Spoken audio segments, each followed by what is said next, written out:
भर में लोगों से कहना चाहता हूं, कम मेक इन इंडिया।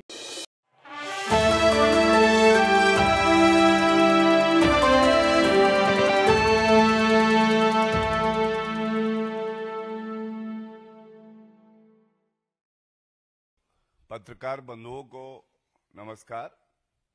आज की ये प्रेस वार्ता जो है वो कांग्रेस का जो भ्रष्टाचार है, जो दलाली है, गांधी परिवार जो कि केवल कमीशन खोरी करता है, ये तो जग जाहिर है। लेकिन इसके साथ जो तथ्य सामने आए हैं, ये कहना भी गलत नहीं होगा कि ये जो नकली गांधी परिवार है, ये देश के साथ गद्दारी भी करता है। ये नागरिकों के साथ गद्दारी करता है। अभी लेखक हैं चित्रा सुब्रमण्यम जी, उनकी एक किताब आई है और इस किताब में जो तथ्य सामने आए हैं ये बेहद ही चिंताजनक हैं और पुनः उजागर करते हैं किस तरह से चाहे वो राजीव गांधी हो, चाहे वो सोनिया गांधी हो, ये दलाली भी करेंगी, देश से गद्दारी भी करेंगे। If I could say, certain facts have been revealed in a recent book authored by Chitra Subramaniam ji about the Bofors Gate, and certain huge revelations have been made. New information has surfaced, which has prompted us to have this press conference. It reveals clearly that a scam, a huge scam relating to the defense deal was earlier busted and then buried by the fake Gandhi Parivar. If I could just encapsulate, अगर मैं सारांश दूं, तो ये Bofors की दलाली ऐसा दाग है राजीव गांधी और सोनिया गांधी के दामन पर जो कि कभी मिटेगा नहीं। लेकिन जो तथ्य अब सामने आए हैं, कुछ अहम सवाल राष्ट्र सुरक्षा को लेकर और तमाम और मुद्दों पर हम उठाना चाहेंगे। सबसे पहले तो ये तथ्य सामने आए हैं, ओटेवियो कोट्रोची, ये इटालियन नागरिक था और हम सब जानते हैं सोनिया गांधी उर्फ एंटोनियो माइनो, ये भी इटली से आती हैं। अब ये भी हम सब जानते हैं कि ये जो इटालियन कनेक्शन है, ये कहना गलत नहीं होगा, राजीव गांधी और ओटेवियो कोट्रोची, दे वर ब्रदर्स फ्रॉम डिफरेंट मदर्स। ऐसी घनिष्ठता थी कि ओटेवियो कोट्रोची खुलेआम ये कह रहे हैं कि भारत में अगर कोई भी रक्षा समझौता और ठेका चाहिए तो मैं आपको दिलवा दूंगा। और ये बात उनके द्वारा जिस जिस कंपनी को वो अप्रोच करते थे, चाहे वो बोफोर्स हो चाहे वो और हो, गारंटी देते थे, क्योंकि वो इतने घनिष्ठ, इतने निकट राजीव गांधी और सोनिया गांधी जी से थे। अब जो बहुत ही गंभीर बात सामने आई है, यह चिंताजनक है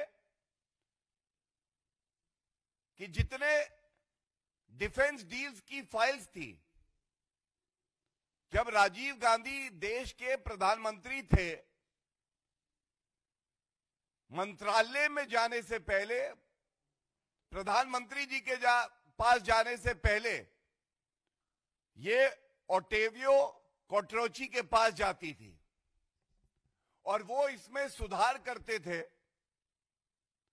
वो इसमें जो बदलाव की जरूरत होती थी ठेका किसी विशेष कंपनी को दिलवाने के लिए, वो बदलाव करके फिर मंत्रालय के पास फाइल जाती थी और मंत्रालय वो करता था और राजीव गांधी वो करते थे। अब मैं सोनिया गांधी जी, मल्लिकार्जुन खड़गे जी और राहुल गांधी से एक प्रश्न पूछना चाहता हूं। प्रधानमंत्री हो, मंत्री हो, सांसद हो, सब शपथ लेते हैं संविधान की, और मंत्री तो शपथ लेता है गोपनीयता की भी, ओथ ऑफ सीक्रेसी,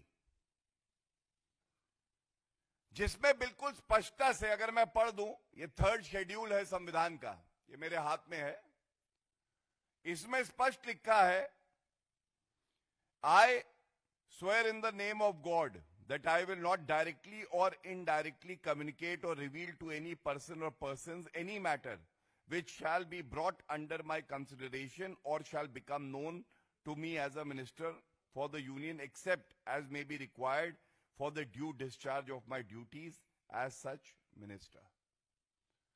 तो ये जो ओटेवियो क्वाट्रोची है, इनके पास संवेदनशील गोपनीय फाइलें क्यों भेजी जा रही थी? और दुखद क्या है,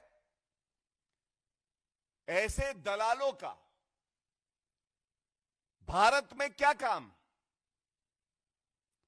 उनकी तो केवल एक ही विशेषता थी कि वो इटली से थे। इटली से सोनिया गांधी उर्फ एंटोनियो माइनो भी आती हैं और उनके परिवार के बहुत घनिष्ठ थे, जिनको कार्रवाई करनी थी उन पे, जिनको ये देखना था कि वो जेल की सलाखों के पीछे हों, जिनको देश के साथ, नागरिकों के साथ और सेना के साथ खड़ा होना था, वो सोनिया गांधी, राजीव गांधी और नकली गांधी परिवार दलालों के साथ खड़ा हुआ था। इतना प्रभाव, इतना इन्फ्लुएंस एक मिडिलमैन का कि वो सीधा प्रधानमंत्री से बात कर ले, राजीव गांधी जी से, और विभिन्न कंपनियों को कहे कि मैं तुम्हें ठेका दिलवा दूंगा, ये बेहद ही चिंताजनक है। और इसके साथ कुकर्म देखिए इनके कुकर्म ये हैं, जब क्वाट्रोची के अकाउंट फ्रीज कर दिए गए, तो खासकर यूपीए सरकार में सीबीआई अपना कार्य करना चाहती थी, उसको पिंजरे का तोता बनाया और भारत से जो लॉ ऑफिसर हैं उनको भेजा गया कि क्वाट्रोची के अकाउंट डी फ्रीज कर दिए जाए। और 2005 के अंत में और 2006 में ये अकाउंट डीफ्रीज हुए, और जब कांग्रेस की, गांधी परिवार की चोरी पकड़ी गई, पूर्व प्रधानमंत्री मनमोहन सिंह जी से यह पूछा गया कि ऐसा क्यों हुआ, ये जो फ्रोजन अकाउंट थे ये तो आगे भी फ्रीज रह सकते थे, तो उन्होंने कहा कि ये सीबीआई का निर्णय है। यह है 1 फरवरी 2006 का उनका वक्तव्य। अब जो सवाल आज हम पूछना चाहते हैं, क्या ये देश के साथ गद्दारी नहीं है? सोनिया गांधी और राहुल गांधी को बताना चाहिए कि देश की जनता तो ये मानती है कि ये देश के साथ गद्दारी है, जो राजीव गांधी ने करी, जो आपने करी है। और सबसे बड़ी बात है, हम यहां से मांग करते हैं कि जब तक सोनिया गांधी फुल डिस्क्लोजर इस मामले पर, उनका कोट्रोची से, उनके परिवार से क्या रिश्ता है, ना कर दे, तब तक उन्हें कोई हक नहीं है कि वो सांसद के पद पे बनी रहे। Sonia Gandhi, Rahul Gandhi should resign from their position and post till they make a full disclosure of their relationship with the Kotrochi family. This is the least they can do for the citizenry of this country, which is demanding answers now. और इसके साथ मैं आपको यह भी बता दूं, जो भारत के एम्बेसडर 1984 से 1988 के बीच में स्वीडन में थे, उनका भी वक्तव्य आया है कि Rajiv Gandhi was the kingpin, facilitator, and he had very close relations with Ottavio Kotrochi. दूसरा, सीएजी की एक रिपोर्ट आई थी, जिसका मैं एक मुख्य बिंदु आपके समक्ष रख दूं। The then CAG clearly stated that the evaluation of the competing guns was seriously flawed. No general staff qualitative requirement, GSQR, was prepared. Is this not an indictment? Should Sonia Gandhi and Rahul Gandhi not come clean? They owe this answer to the country. And it is clear now that Sonia Gandhi, the Gandhi family, and the Kotrochi family are like a pizza. One is the base and the other is the cheese. They are incomplete without each other. And today, we must also remember, I've already mentioned defreezing of the accounts held by Kotrochi on the instructions given by Sonia Gandhi ji during the UPA tenure. It is also important that the Congress government then allowed Mr. Kotrochi to escape. And the reason is very evident, that very uncomfortable facts were surfacing and revealing the true story that Rajiv Gandhi, Sonia Gandhi were involved in facilitating this kickback and commission. इसके बाद ये सवाल भी पूछे जा रहे हैं, पूछना आवश्यक है, आखिर राफेल 10 साल तक भारत की सेना, वायुसेना मांग रही थी, वो डील हो नहीं पाई, क्योंकि ऐसा प्रतीत हो रहा है कि गांधी परिवार अपने कमीशन का इंतजार करता रहा और कोई भी रक्षा सौदा हो, गांधी परिवार का केवल एक ही मकसद है कि उनकी तिजोरी में कितनी काली कमाई आएगी। दूसरा, जब हमारे जवान बुलेट प्रूफ जैकेट मांग रहे थे कांग्रेस की सरकार में, तो एक और रक्षा सौदे का घोटाला होता है ऑगस्टा वेस्टलैंड। तब सोनिया गांधी अपने लिए वीवीआईपी चॉपर की व्यवस्था कर रही थी और हमारे देश के जवान अपनी जान पे खेल के देश की रक्षा कर रहे थे, उनके पास बुलेट प्रूफ जैकेट नहीं थी। जो मोदी जी की सरकार आई तो 2,30,000 बुलेट प्रूफ जैकेट सुनिश्चित करवाई गई, भारतीय सेना को दी गई, जवानों को दी गई। तो क्या यह कमीशन खोरी की वजह से ही हर रक्षा सौदे में देरी होती थी? और सबसे महत्वपूर्ण बात यह है,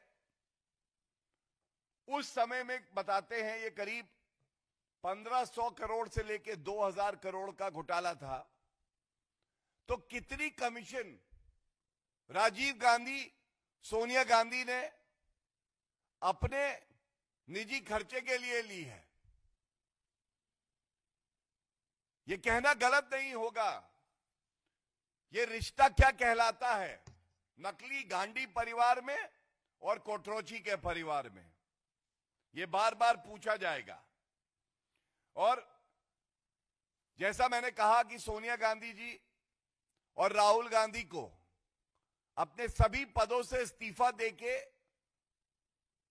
वॉलंटरली एक फुल डिस्क्लोजर इस अहम मुद्दे पे करना चाहिए, क्योंकि देश की जनता आज ये मानती है कि सबसे भ्रष्टाचारी परिवार अगर पूरे विश्व में कोई है तो वो गांधी परिवार है। क्योंकि सोनिया गांधी भी बेल पे बाहर है भ्रष्टाचार के आरोप में, राहुल गांधी भी, और साथ में उनके दामाद जी भी। और मल्लिकार्जुन खड़गे जी से आज एक सवाल ये जरूर पूछेंगे, जब हम देश की सुरक्षा की बात कर रहे हैं तो आज कांग्रेस पार्टी, मल्लिकार्जुन खड़गे देश के साथ खड़े हैं, देश की सेना के साथ खड़े हैं, या भ्रष्टाचारी सोनिया गांधी और राहुल गांधी के साथ खड़े रहेंगे और उनका बचाव करेंगे? हमारा यह मानना है, नेता किसी भी दल का क्यों ना हो, वो सबसे पहले देश के साथ खड़ा होगा।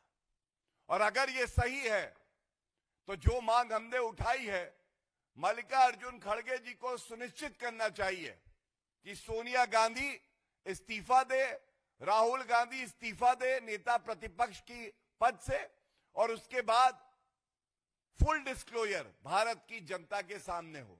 और अगर ऐसा नहीं होता तो यह माना जाएगा रिमोट कंट्रोल के अध्यक्ष में रीढ़ की हड्डी नहीं है कि वो गांधी परिवार से ये अहम सवाल पूछे और उनको विवश करे कि वो भारत की जनता को इन सभी प्रश्नों का उत्तर दे। बहुत बहुत धन्यवाद। If there are any questions on this subject, I would like to take them first. Any questions? Okay. So then you can ask me other questions if you have.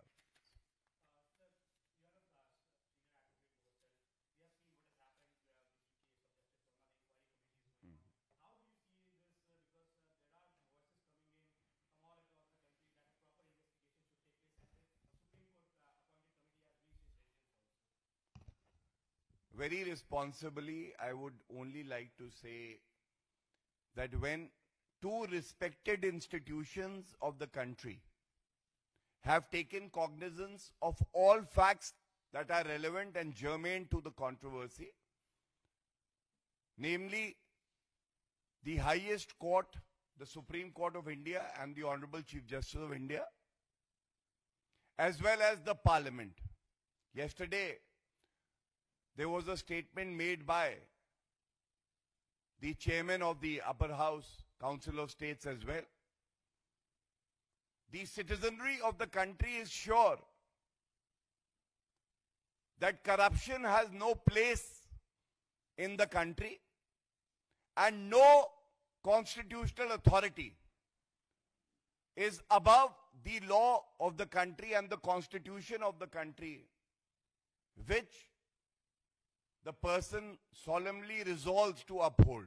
And thus, we should wait for the authorities to have a thorough investigation in the matter and then take appropriate legal action according to the facts that surface.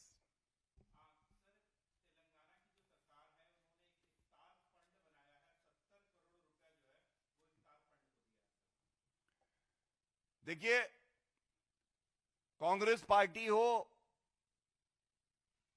Samajwadi party हो, ममता बनर्जी हो, ये सब केवल और केवल तुष्टीकरण की राजनीति करते हैं और जो देश के बहुसंख्यक हैं उनसे घृणा और नफरत करते हैं। और जो राहुल गांधी कुछ माह पहले तक संविधान हाथ में लेकर घूम रहे थे, उनसे मैं पूछना चाहता हूं, क्या ये पंथ निरपेक्षता है? एक दूसरा, अनुच्छेद 14, 15, 16 संविधान का कहता है कि धर्म के आधार पे कोई भेदभाव नहीं होगा। तो क्या ये भेदभाव नहीं है? और इसके साथ मैं एक और बात इसमें जोड़ दूं, हमने देखा किस तरह से तेलंगाना में अगर तुष्टीकरण हो रहा है तो कर्नाटका की कांग्रेस सरकार में डिप्टी सीएम डीके शिव कुमार तो खुल्लम खुल्ला कह रहे हैं कि संविधान बदल दूंगा, संविधान बदल दूंगा, लेकिन तुष्टीकरण की राजनीति करके एक धर्म विशेष को मैं आरक्षण देने का समर्थन करता हूं। और पहली बात, ये संविधान संगत नहीं है। दूसरी बात, संविधान निर्माताओं ने जब इस विषय पर चर्चा करी तो चाहे डॉक्टर बी.आर. अंबेडकर साहब हो, चाहे सरदार पटेल जी हो, उन्होंने बिल्कुल स्पष्टता से कहा कि अगर धर्म के आधार पे आप आरक्षण की मांग करते हो तो आपकी जगह भारत में नहीं है, पाकिस्तान में है। और उसी आधार पे मैं कहता हूं, आज की कांग्रेस पार्टी ये भारत की पार्टी नहीं है, ये जिन्ना की पार्टी है। और जिसको धर्म के आधार पर भेदभाव करना है, संविधान को तार-तार करना है और बदलने की बात करनी है, जैसा सरदार पटेल जी ने कहा, इन सबको अपना बोरिया बिस्तर लपेटकर पाकिस्तान चले जाना चाहिए। Any other question?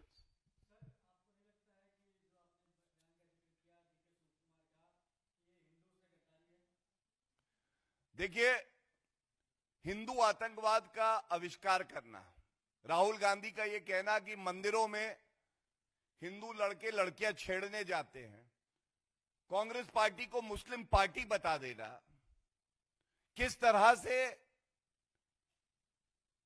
केवल और केवल एक धर्म विशेष की बात करना और हिंदुओं के लिए नफरत मन में रखना,